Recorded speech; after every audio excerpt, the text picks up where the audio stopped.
The concept of priming is truly life-changing. Think about it. Most of the thoughts that run through your head every single day are not really your own. They are shaped, influenced, and in many cases directly fed to you by your environment. The news, the conversations you hear, the things you see on social media, the tone of people around you, all of these are constantly priming you. And yet, we walk around believing that these are our own thoughts.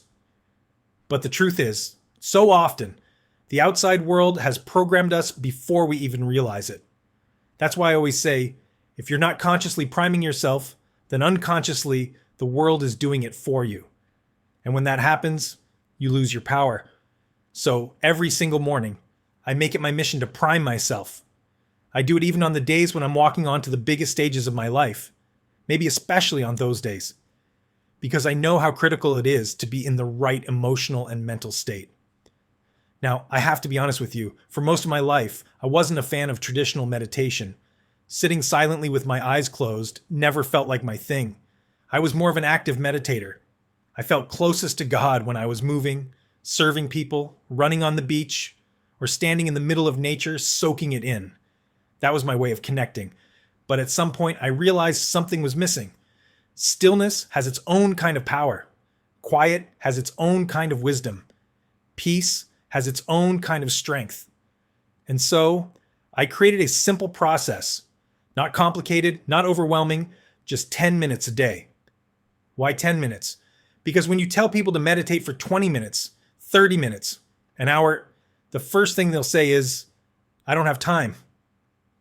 And maybe you've told yourself that too, but here's the truth. If you don't have 10 minutes for your life, then you don't really have a life. It's that simple. So, in these 10 minutes, I do 3 very specific things. First, let's talk about emotions.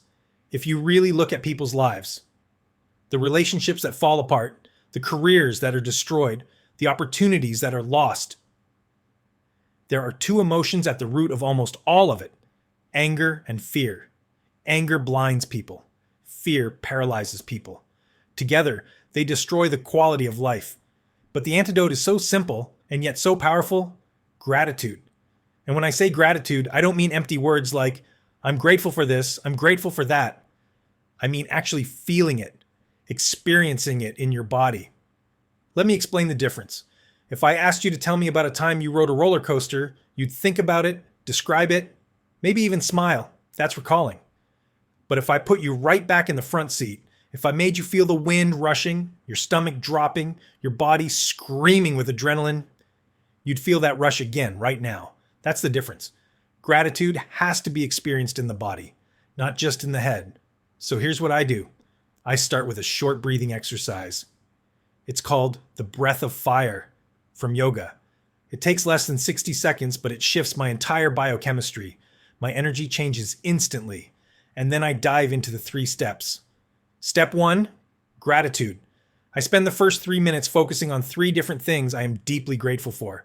1 thing each minute. And I don't just think of them, I relive them. I step back into the moment, I breathe it in, I see it, I feel it. It could be something as simple as the ocean breeze on my face, or as profound as my daughter's smile. Small things, big things. It doesn't matter. What matters is that I feel them in my body. Because the moment you feel gratitude, anger, and fear cannot exist. The brain literally rewires itself in those moments. Step 2, prayer and blessing. The next 3 minutes I pray. I ask God to strip away everything inside me that doesn't serve me. I ask Him to deepen the strengths that matter most. My love, my passion, my commitment. And then I don't stop with myself. I imagine that energy, that blessing, flowing out of me to my family, to my friends, to my clients, even to strangers I may not have met yet, but will meet in the future. Because here's what science shows us. When we send love, compassion, and good energy, even to people we don't know, our brains literally change. The structure of our neural pathways shifts. We are built to grow stronger when we live with compassion. Step 3, 3 to thrive. The final 3 minutes are all about my future. I pick 3 big goals, 3 outcomes that matter most to me. But I don't think of them as something out there in the future. No, I see them, feel them, and celebrate them as if they've already happened. I feel the joy, the relief, the pride right now. And by doing that, I'm training my brain. I'm activating something called the reticular activating system, the part of the brain that filters what you notice.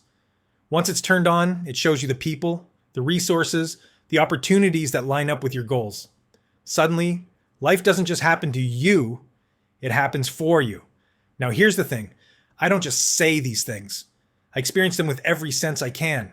Some people are more auditory, some are more visual, some are more kinesthetic.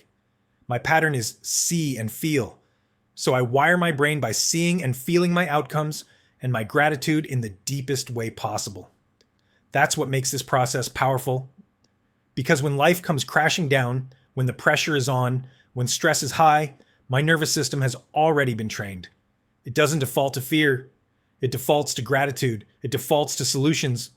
And that's the real lesson here. You can't control the outside world, the economy, politics, your boss, the weather, the stock market. They're all outside your control. But you can always control three things: your focus, the meaning you give to what happens, and the action you take in response. That's the essence of emotional mastery. See, knowledge by itself is not power. Knowledge is potential power. The real power comes when you use it, when you live it, when you embody it. That's why I don't just teach emotional intelligence, I focus on something deeper: emotional fitness. Emotional intelligence is knowing what emotions are. Emotional fitness is being ready in the moment, no matter what, to use those emotions to serve you. When I step on stage, I'm not hoping I'll be in the right state. My nervous system is already there. I've trained it, I've primed it, and that means all of me, my heart, my body, my energy, is available to serve. And that's what mastery is all about. Mastery means you don't just understand concepts in your head. You don't just agree with them intellectually. You ingrain them in your nervous system, in your emotions, in your body.